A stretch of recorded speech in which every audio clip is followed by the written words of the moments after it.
Okay, and then I'm inviting Sister Jane and Sister Teresiah from the Hilton Foundation to come forward. And the Hilton Foundation is also subsidizing here this conference and many, many other projects. So let's give them a very big clap.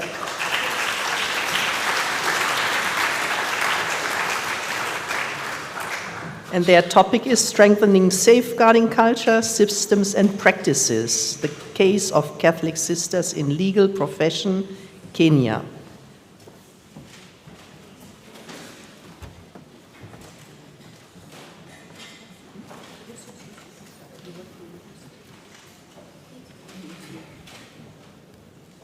So good afternoon. I am Sister Jane Wakahiu. I am a member of the Little Sisters of St. Francis, co-presenting with one of our sisters who works at a different organization. We want to share a case study for strengthening safeguarding culture, systems, and practices. I work in a funding organization, Conrad N. Hilton Foundation, and Sister is a lawyer and works in a legal proceedings, and she will be sharing about that. And I want first to share my own culture, born and raised in Kenya, socialized in that culture, in a Catholic family setting, socialized in a Catholic ways of beliefs, and then moved to the United States, where I have been for the past 20 years, over 20 years, socialized in another culture. For me, culture is shared belief systems, values, behaviors, and practices. And that's why you can be able to, if you meet a German and he does or she does something, you would say, that is German, that is African, that is another culture. We are socialized in these cultures. And as the previous speaker said, it might take time to remove some of those elements of our culture. In Africa, we say it takes village to raise a child. It will also take a village to undo some of the practices of our cultures. And a child who is not embraced by a village will burn it to attract its warmth. So a child within a community who may experience challenges might attract attention, and sometimes it's those who are experiencing poverty, vulnerabilities, and risk of various kinds. So why do we think of strengthening safeguarding culture, systems, and practices as a way to addressing safeguarding issues that we have? So, Sister will talk a little bit about CASILEP, which constitutes canon and civil lawyers, over 90 of them based in Africa, and she will talk a little bit later of the work they are doing in terms of supporting religious communities, in disrupting culture that is not good, but embedding culture that is good, that creates safe spaces. I will talk from the approach of our foundation. Why do we, as a philanthropic entity, and many other philanthropic entities present here, why do we fund safeguarding? For the Hilton Foundation, where I come from, we foresee a world in which improving the human condition is a shared responsibility as members of that village, if we have to make that village whole. And our mission is alleviating human suffering. And in our books of the founder of the Hilton Foundation, he says, love one another, for that is the whole law. The peoples of the world deserve to be loved, never to be left to wander alone in poverty and darkness. For people who have experienced abuse, there could be darkness in their lives, and that's what we want to prevent. But if love prevails, kindness prevails, you can feel it. You can protect each other and create safe spaces. A story was shared with me a few months ago. In a particular culture, a 13-year-old girl was abused by a 30-year-old man. the family of that girl was very perturbed and very angry.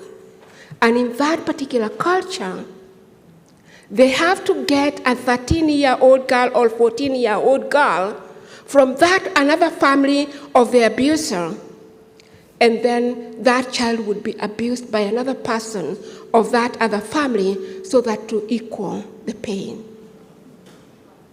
What did the girl child do to deserve that? Is that the way the culture that we are talking here would allow us to provide solution to the challenges? So that's why we need to reflect about the practices, the belief, the values that we hold in our cultures, and how do we disrupt them.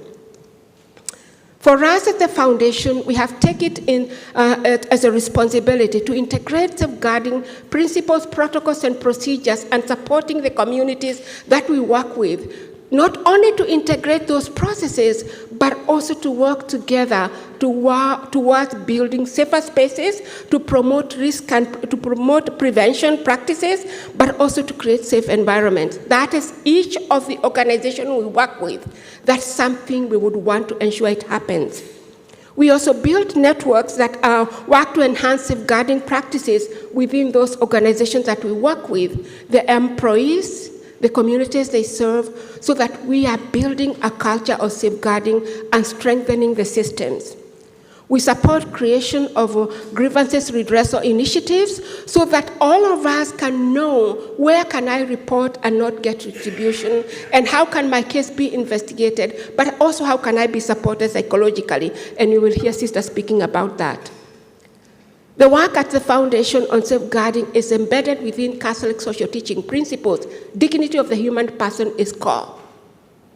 Preferential option for the poor who are at risk and vulnerable is critical and important because they are at risk of abuse, whether in human trafficking, in labor abuse, and many other types of abuse, emotional, sexual, psychological, that they can experience because they have no way and no one can be there for them. Solidarity is key, walking alongside those who suffer and supporting them and identifying with them. So in every of our grant we make, we ensure that our partners are integrating safeguarding principles within the work they do. And right now there is a research that is ongoing to check of all our partners. Yes, you develop the policies, you develop the guidelines, but it's a culture of safeguarding becoming embedded in the way you do things, in the way you work, in the way you interact. What do you need to support you to be able to do this work effectively so that we are building a holistic culture of safeguarding in these communities and the people that you serve? So that is the language embedded in the letters of all our grantees and partners. These are core pillars of our principles of safeguarding, promoting awareness, cultures that can be inhibitive, safeguarding program and designs, training, and they are detailed in the next slide, each of these particular practices and the work that we are engaged in, including using accessible languages. In some of our cultures, there is a language we are not allowed to use, or even it is obscene to use it, but if you speak in English, it's acceptable. How do we deconstruct that culture and that language so that it becomes accessible and we can call the thing in its right name so that we can say this behavior should not happen beyond this point? So this is kind of the principles we have embedded in our work so that to ensure that the organizations and the communities and religious communities we work with, that they are embedding these policies. So as a case study of over 280 partners that we work with, here, Sister will share more on that.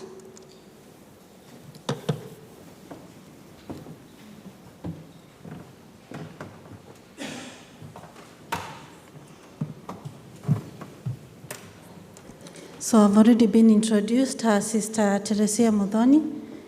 I work for this network called CASILEP, Catholic Sisters in the Legal Profession. It is a consortium of canon and civil lawyers from Africa, and the starting point has been Kenya. And the background of this organization is that also I sit at the legal desk of the Archdiocese of Nairobi, Kenya, and I serve congregations and parishes. And so therefore we interact as practitioners with practical cases. I have listened the whole day, and I have seen we have a lot of theoretical knowledge. But now we at the grassroots, that's why we are calling it the grassroots work, we experience the first-hand cases that come to the desk on issues of abuse. Now our focus within this network has been safeguarding in the religious, in the consecrated life. So our focus has been sisters, as you can see, Hilton Foundation, the Catholic Sisters Initiative. Our first focus has been in religious life. And if you come to think of it, then religious life has its own culture. If you become a Benedictine, I think you get a Benedictine culture. If you become a Franciscan, you get the Franciscan culture. Now that is another way of looking at it again, those different religious cultures that we have as religious. And therefore, to make it just a little bit practical for you, I'm going to share with you safeguarding issues that we encounter, and we look at it from that part of survivor support, accompanying survivors. In the religious context, who are these survivors? Justice, reporting mechanism, and addressing the culture of silence. Then we have governance, safeguarding policies, design, and implementation. So for us, the theories come first, and we first deal with the people who are struggling to survive on this particular issue. So you will allow me to share stories of the persons we have assisted, and you will be able to see about what we mean by, the grassroots work. So I'm going, next slide. Okay. So survivor support, who is a survivor in most religious contexts? We have people who are still vulnerable as a result of their experiences, recently dismissed sisters, those are safeguarding issues, junior sisters, sisters in formation, and I think I needed to add there elderly sisters. So I just share one case of this sister. I've not detailed the story here, but I will tell you the story. This Susanna is a 32-year-old lady who was a sister, and these are real cases that I'm sharing with you, but these are not their real names, please, for safety purposes. So this sister called Susanna is a 32-year-old lady. She came to the congregation, and she had just finished her basic education. So she didn't have any tertiary education. So she stayed in the formation. I think she joined at 24 and stayed in the congregation, made her first vows. And after her first vows, after 2 years down the line, she could not continue in religious life, and she was dismissed. So having been dismissed, she didn't have any tertiary education to face the world. She didn't know how do I remove this habit, and people have always known me as a sister. So the first thing that she did is that she refused to remove her habit. Then the second thing she did is that she went back to school, secondary school, to upgrade her education. But with all those stresses, she failed. In the course of her failure, one person cheated her that she could alter her grades, her national grades in the exam. And so what happened is that she was arrested by the National Examination Council of the country. And because she was still wearing the habit like this, as the legal person of the church, I was called. There is a sister of yours in prison on remand. Come and rescue her. So listening to this story of this sister, I realized it was a safeguarding issue. How did she leave her order? She was given transport to go back home after spending 6 years in the congregation. She didn't know where to start, she didn't know what to do, and so she clung to the habit, and this is the end of her story. So of course it is a bailable offense, and the case is going on, but you can see that this is a safeguarding issue. Then I will share another case of an elderly sister. I'm just trying to highlight the vulnerability when it comes to religious life. So this is, again, a case of a sister who has served her order and she's around 68 years old, and she has retired. In our country, the retirement age is 60 for people working in the government, 65 in the private sector and such. This is my last story. So this sister has served the congregation. She has retired. She's now 68, but she's still strong and energetic. I think people who are at that age here are still feeling energetic and are even still in a university studying. But so this sister was given no apostolate to do. So she had nothing to do in the community and decided to look for options. So she got an opportunity to go abroad, and when she presented this to her superior, the superiors refused. So when the superior refused, it became an issue of disobedience. So when it became an issue of disobedience, this sister was at the verge of leaving the congregation. Then she came to our desk. That's why we are saying ours is to deal with the practical issue. So coming to our desk to say, can you assist me to talk to my superior, we are trying to safeguard. How do we safeguard the vocation of this sister so that she does not leave at this age after serving the church for all this long? And I am happy to share that we have been journeying with this sister, first to see and also to journey with her superior. So one of the safeguarding issues that we do is that mediation and reconciliation, just to make people come together and talk about the safeguarding issues that are within religious life. So we look at sisters facing difficulties with their congregation as a safeguarding issue. What is this difficulty that you are saying? We try to journey with you and the superiors, and we try to give you to talk to them, to understand your situation and where you are coming from, and the vulnerability you are feeling at that point in life. So again, there is the third vulnerability issue, and this is my last one, is the issue of sisters facing work issues. For example, I'm an employee of the Archdiocese of Nairobi, but it is my congregation that signed a contract with the dioceses. So I want the sister here to look at that as a safeguarding issue. So when an issue arises between the sister who is working in the organization and the organization, what is the position of the sister in terms of the law? So this is a particular case that brought to my attention that we need policies that are going to guide us. Suppose a sister is facing disciplinary issues in a workplace, just like any other person. What procedure should be followed? So you find that this sister is vulnerable, and her vulnerability arose that there was a case against her, a disciplinary case that warranted her dismissal from work, but she felt it was not justified. So when she sues in the ordinary court, she does not have a contract with the organization. So she's fighting from the periphery because she's not safeguarded. And so this is another safeguarding issue that we have been addressing, and proposing that even when the congregations enter into contracts with the dioceses or with tertiary and other institutions, the sister working also must be aware of what are the consequences. Suppose I have a disciplinary case, am I just withdrawn and that matter is not addressed, both for the congregation and for the institution? So therefore, our safeguarding work has been involved in assisting congregations to write policies and to make practical those policies.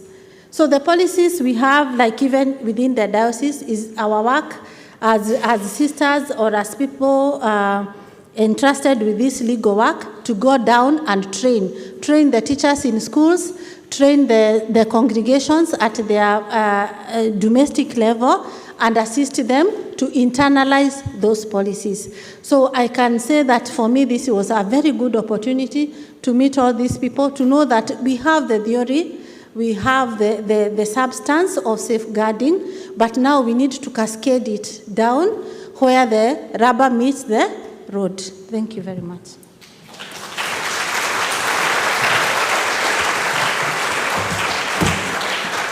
So thank you very much, Sister Jane and Sister Teresiah. First of all, also for how you are supporting also the building up of safeguarding in different projects and organizations, and also what you mentioned, the policies we need for situations of vulnerability. Okay, we will still have time for 2 questions. So please be short, say your name, and then, yeah, here we have 1 question.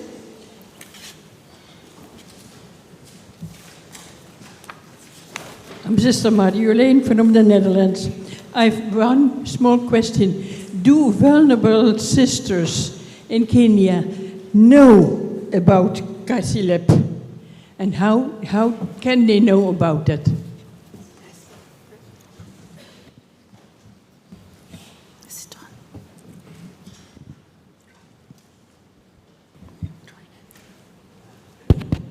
Okay.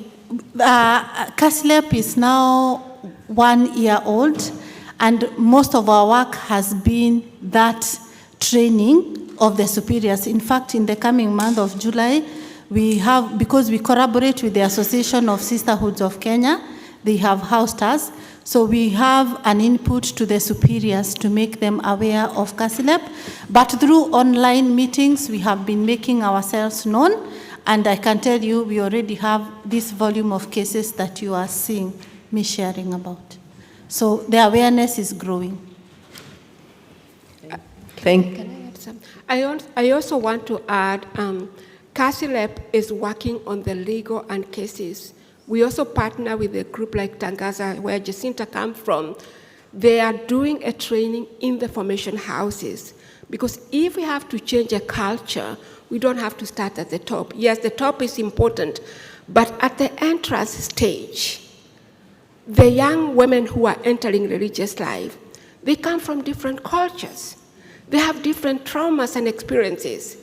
And that is the first peeling of the onion in order to accompany them in that journey, so that we are not having cases later in life. So it has to begin as early as possible.